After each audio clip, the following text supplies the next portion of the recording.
The Century Media Podcast. Hello, this is Jesse. And this is Bart. And we are in the rock band Embrace the End. And welcome to the Century Media Podcast on the record. On the record. Yeah, buddy. We got a new record. It's called Ley Lines, and should be coming out in the middle of April on Century Media here. Woohoo! Bart, how did we come up with this record title?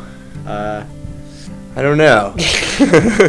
Speaking of ley lines basically is they're lines underneath the Earth's crust that are believed to have higher mystical powers than other spots on the globe.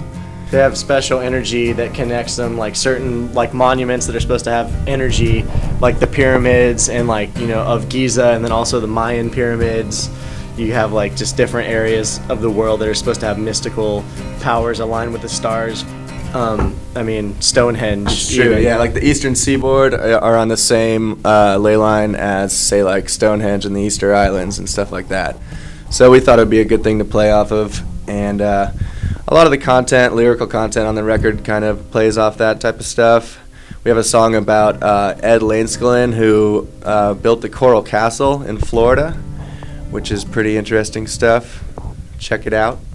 It's like a heartbreak story in a way, but it's pretty crazy. But more metal. Oh, also Billy Idol recorded a song about that too, Sweet 16. So basically we're in the same boat as Billy Idol. I think we're going to tour together. Also with the lyrics too, it covers everything from, political stuff that we believe in to, just personal, emotional turmoils, I guess you could say, cliche. But, that's really what it is. This album was recorded with Zach Oren, who he is the man. He did All Shall Perish. He's also done some old Animosity recordings. Did that new Arsonist Get All the Girls? And he just recently, I don't think he recorded everything, but he also mixed and engineered the new Decrepit Birth album. And he's really cool to work with. He doesn't take any bullshit and makes sure that you play everything right, and he's a really good producer, engineer, and it makes you feel comfortable. Yeah, it was a good experience for us because it was close to our home. We didn't have to drive very far. He's got a sweet Xbox 360 that's every game, you just chilling. We were out there till 4 a.m, and we could deal with that every night and still go home and sleep in our bed, so it wasn't a bad experience. He does a good job of making us feel like an idiot, but comes out great, so it's worth it. Yeah. And he kind of looks like a Tyrannosaurus Rex when he types on his keyboard. Definitely. But it's okay. So it was recorded in Oakland, by the way, in an old 70s type recording studio with giant rats running around in the hallways. It was good times. We actually started on this record a year ago, and our guitar player at the time, actually on my 25th birthday, he broke his arm. He had been original member of the band since he actually founded the band. Yeah. I've been in the band 8 years with the guy, and we had started writing this album basically before an incident occurred on Jesse's birthday here. But he helped co-wrote 4 songs on the album before said incident occurred, which Jesse will now tell you about. Yeah. Joel also, by the way, masterminded that band Killing the Dream. I think they're on Death Wish. Yes. Yes, they are. They have a new record coming out too, which is called Fractures. It's going to be good. Oh yeah, Joel broke his arm on my birthday. We're all wasted, just biking home from the bar. He proceeds to, crash into my friend or something, and then he's on the floor and clutching his broken arm, which has bones sticking out of it and blood dripping everywhere, and he's just he quit the band basically on the spot. Before he even got up. He's like, I can't even play guitar, I quit the band. So we thought that was going to be the final blow for the band, really, but luckily Spencer, our new guitar player, had worked with us on the album long enough to kind of get his claws in on the style that we were going for, and he's a really sick guitar player. And he's been hungry for a really good album for a long time. So with the opportunity working with Century Media and all the opportunities that we had, we just pretty much myself on the drums and Spencer on the guitar just kind of two-man the whole rest of the record, and just kind of like a disgruntled married couple fucking bitched and kicked and screamed until we came up with shit that we thought was the best of our ability, and we really pushed each other, and what you will hear. And then I just threw my velvet voice on there. Jesse kind of vomited on the album. And then I shit all over the place, and then made everything gold, really. I mean, that's how the magic happens. Definitely.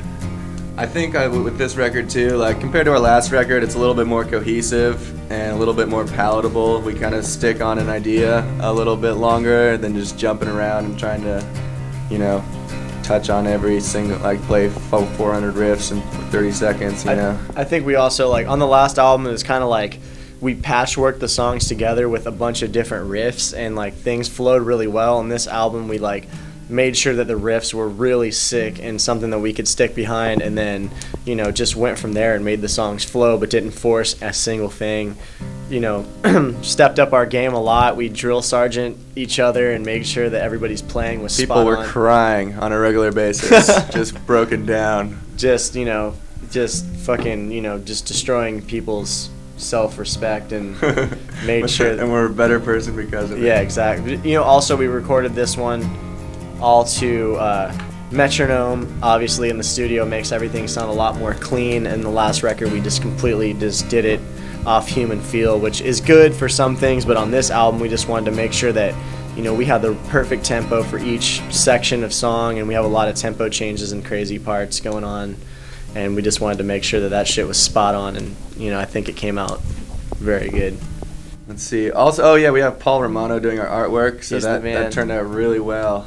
Paul Romano he caught our attention with the work he'd done on previous Mastodon records.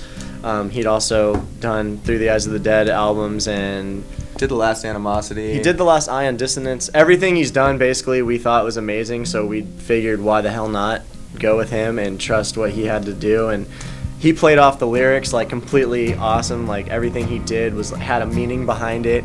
Yeah. And just he would consult us. He actually reworked the cover 4 times until we came up with something that was just completely the one, and everybody knew that was the one. And hand drew most of the insert. Yeah, it was really, really painstaking from from an outsider's perspective, just talking to him every day and having to deal with us. I commend him for dealing with us because we're a bunch of little bitches. Just sticklers about, we worked really hard on the album, and obviously just wanted to make sure that, we didn't go away from the album like, damn, we wish we could have done this with the art. He just made sure that everything was perfect.